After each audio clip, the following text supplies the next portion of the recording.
Un policier raciste harcèle un Navy SEAL noir en public et reçoit une leçon mémorable de sa vie. C'était un mardi banal à Riverside, une petite ville paisible du sud des États-Unis, où les apparences de calme cachaient souvent des tensions sourdes. La chaleur de l'été enveloppait la ville, pesante et douce à la fois. Le soleil brillait haut dans un ciel bleu sans nuages, sa lumière frappant les façades des maisons en briques, les rues désertes et l'asphalte qui chauffait sous l'effet de la chaleur accablante. Les cigales chantaient à l'unisson, leur bourdonnement vibrant dans l'air chaud comme un rappel incessant du passage du temps. Riverside, autrefois un village où les voisins se saluaient sur les trottoirs et les enfants jouaient dans les rues, était aujourd'hui une ville marquée par des cicatrices invisibles. La ville, en apparence tranquille, était le terrain de tensions raciales profondes et silencieuses qui déchiraient parfois ses habitants. Les conversations à voix basse dans les magasins, les regards fuyants dans les rues, la manière dont certains quartiers étaient évités par les uns et conquis par les autres. Riverside était une ville où les problèmes étaient souvent balayés sous le tapis, un endroit où tout semblait en place mais où, si l'on écoutait attentivement, on pouvait entendre les murmures des injustices passées et présentes. Sur la route principale, le moteur du pick-up gris métallisé de Marcus rugit avant de s'éteindre, brisant un silence lourd qui était en place depuis des heures. Il gara son véhicule en dehors de la station-service, au bord du parking poussiéreux, là où les épaves de voitures laissées à l'abandon semblaient s'asseoir comme des témoins muets des années passées. Marcus, 42 ans, grand et musclé, sortit du véhicule avec la souplesse d'un homme habitué à des terrains plus rudes que ce parking délavé. Son crâne rasé et ses traits marqués par des années de service dans les forces spéciales donnaient à son visage une certaine dureté, mais aussi une sagesse tranquille, celle d'un homme qui en avait vu trop pour se laisser encore impressionner par les petites choses de la vie. Il portait un t-shirt noir, un pantalon de sport et une montre militaire qui, bien que simple, avait une présence imposante. À première vue, il semblait être un homme ordinaire, un type de plus qui passe dans la ville. Mais derrière ses lunettes de soleil et son air détaché se cachait une vie peu ordinaire. Marcus n'était pas comme les autres hommes de Riverside. Il n'était pas simplement un vétéran de guerre, il était un Navy SEAL, un héros décoré ayant servi 19 ans dans les forces spéciales, plongé dans les zones de guerre les plus dangereuses du monde. Il avait combattu dans des lieux comme Fallujah, Kandahar, Mogadiscio, là où les balles sifflaient et les explosions étaient le pain quotidien.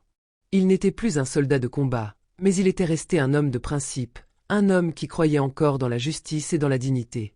Il avait sacrifié beaucoup des camarades, des années de sa vie et s'était battu pour des idéaux qu'il portait encore fièrement, même dans sa retraite. Marcus était revenu dans cette petite ville, qu'il avait quittée avec la promesse de ne jamais y revenir, pour prendre soin de sa mère malade. Il avait posé ses bagages, laissé de côté son uniforme et s'était habitué à une vie plus discrète. Mais malgré son désir de rester dans l'ombre, Marcus ne pouvait pas ignorer les petites injustices, les regards furtifs, les remarques sur les gens comme lui dans cette ville où son passé de héros militaire semblait aussi invisible que sa couleur de peau. Il entra dans la boutique de la station-service, un lieu modeste, avec des étagères en métal et des rayons remplis de boissons sucrées et de snacks. L'odeur de plastique, de café brûlé et de pneus neufs flottait dans l'air. Marcus se dirigea vers les étagères, prit une bouteille d'eau froide et un paquet de chewing-gum, sans se presser. À l'extérieur, la chaleur étouffante continuait à charger l'air d'une lourdeur presque tangible. C'est à ce moment-là qu'une voiture de police se gara brusquement sur le parking. Un bruit sec de freinage fit écho dans le silence de l'après-midi. L'agent Darren Crowley, un quadragénaire blanc au regard dur et à l'attitude arrogante, descendit de son véhicule. Il observa Marcus de loin, les yeux fixés sur lui comme un prédateur guettant sa proie. Crowley avait une réputation dans la ville, une réputation de policier brutal, connu pour ses interpellations musclées, particulièrement visées contre les personnes noires ou latinos. De nombreux habitants se murmuraient à l'oreille que Crowley n'était pas l'homme à qui confier des responsabilités dans une communauté diverse et soucieuse de justice, mais personne ne faisait rien. Les plaintes déposées à son encontre avaient été ignorées, et ses actions violentes restaient impunies. La ville préférait fermer les yeux, préférant la paix illusoire à la confrontation.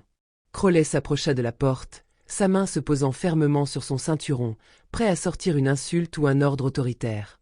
Il entra dans la boutique juste après Marcus, le fixant, ses yeux emplis de préjugés. « Hey, toi! Montre-moi tes papiers, dit-il d'un ton sec, presque menaçant. Marcus se retourna lentement, ses yeux sombres se posant sur l'officier.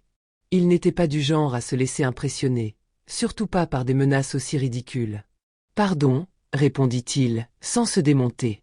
J'ai dit, papier. Tu fais quoi ici? Cette voiture est à toi. Crowley insista, son regard maintenant plus dur. La tension dans la pièce monta d'un cran. Les quelques clients présents se figèrent, ne sachant quoi faire, mais instinctivement, ils prenaient leur téléphone.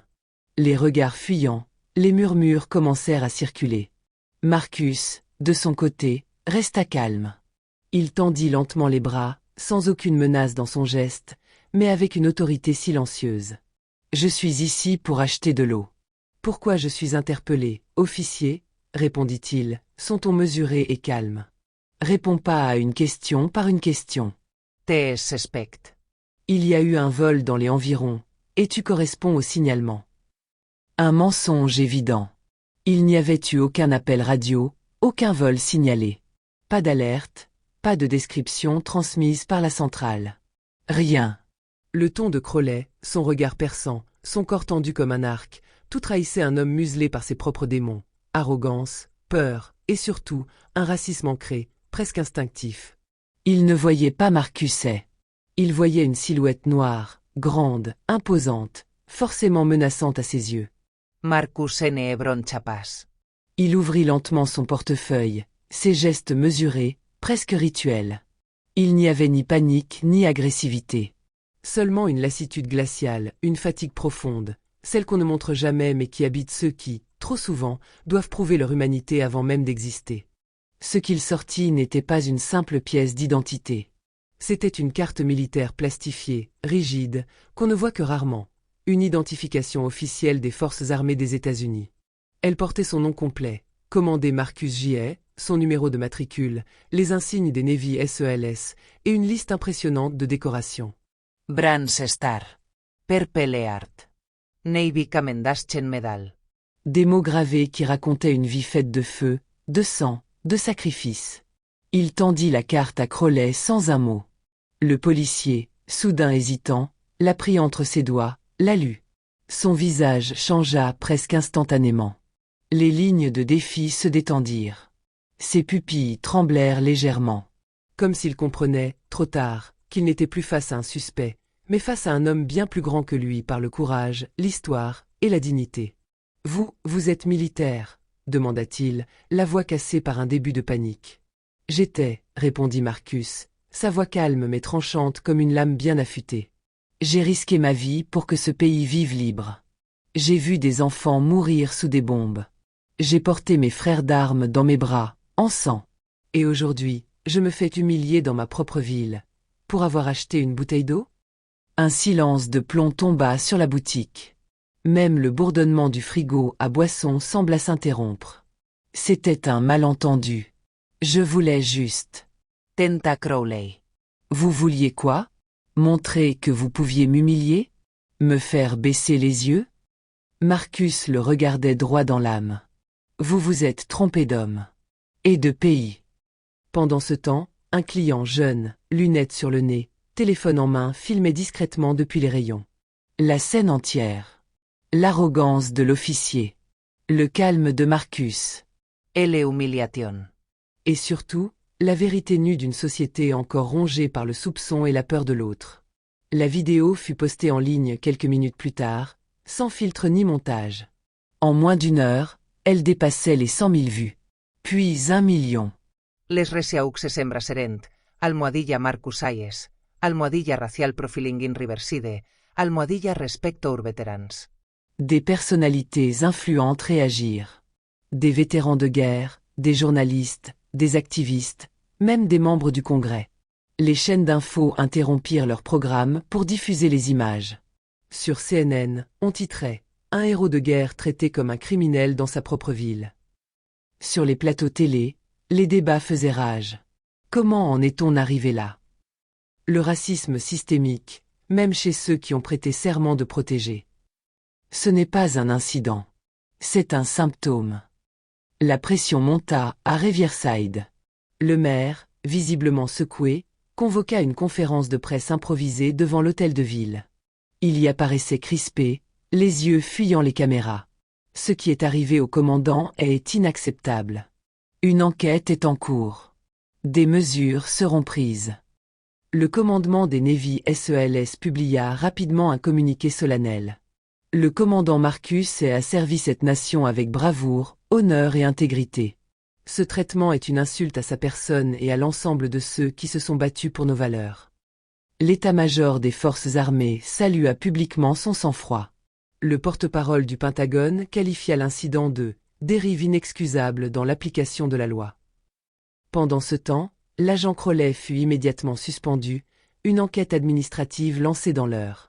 Ce n'était plus simplement une procédure interne. L'affaire était devenue nationale, scrutée par l'opinion publique, la presse, les associations des droits civiques et même le ministère de la Justice. Le nom de Crowley, jusque-là inconnu du grand public, se retrouva en une des journaux, accompagné de mots lourds, profilage racial, abus de pouvoir, humiliation publique. Mais ce que l'enquête révéla fit encore plus de bruit. D'anciens dossiers réapparurent comme des fantômes mal enterrés. Des plaintes oubliées ou classées sans suite. Des témoignages ignorés.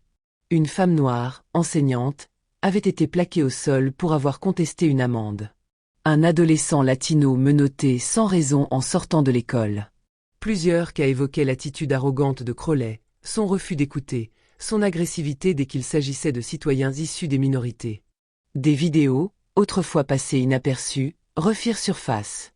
Cette fois, la lumière était trop forte pour que l'institution puisse fermer les yeux. Les appels à la transparence, au changement, à la justice résonnaient de toutes parts. L'affaire avait brisé une digue. Marcus, pourtant au centre de la tempête, refusa de se laisser emporter par le ressentiment. Face aux caméras, il ne chercha ni vengeance ni humiliation publique de son agresseur. Il parlait peu, mais chaque mot pesait lourd.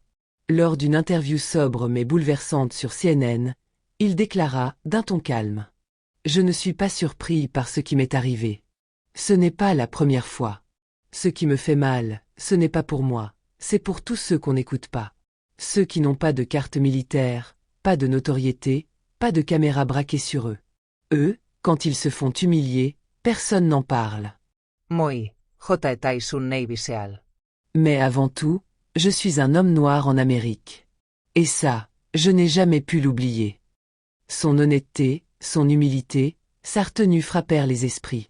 Là où beaucoup attendaient la colère, il offrit une leçon, une élévation. Il devint malgré lui un symbole, un repère dans un pays en quête de rédemption. Plutôt que de capitaliser sur sa notoriété, Marcus choisit de transformer sa douleur en action. Il accepta de diriger un programme local de sensibilisation contre le racisme systémique dans les forces de l'ordre, financé en partie par des dons citoyens et des fonds municipaux. Il organisa des séminaires dans les commissariats, mais aussi dans les écoles, auprès des jeunes recrues, des formateurs, des chefs de brigade. Il ne venait pas pointer du doigt.